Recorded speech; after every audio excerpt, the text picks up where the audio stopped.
Hello and good day. Over our last few videos provided over the week, we've made sure to formally introduce ourselves, give you some important tips on caring for your drone, talk about average costs, explain why repairing a drone is different from other electronics, and break down how long a typical repair takes.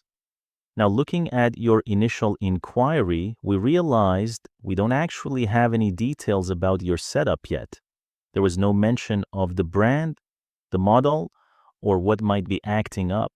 In other words, our notes are a total blank. But let's be completely real for a second. We know that everywhere you look online today, people are rightfully cautious. There are scams, hidden surprise fees, and companies just trying to harvest your personal data. If I were on your side of the screen, I'd have my guard up too.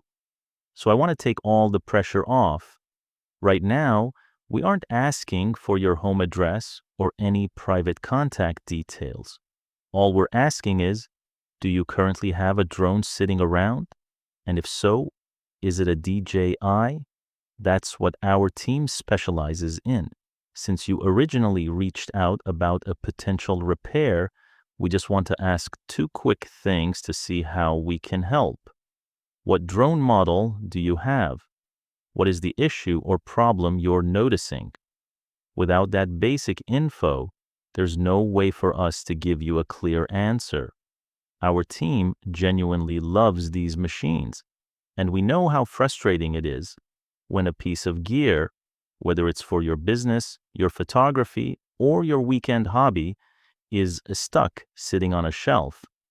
Even if you aren't looking to get it serviced immediately, keeping in touch can come in handy whenever you're ready to get back in the air. No catch, no pressure, and zero spam. We just want to give you an honest technical perspective so you can decide what to do on your own terms. Drop us a quick message and keep in touch. You never know when you might need the help. Thank you. Trust the experts at dronerepair.ph to get you back in the air. Quality service and genuine parts. Visit us today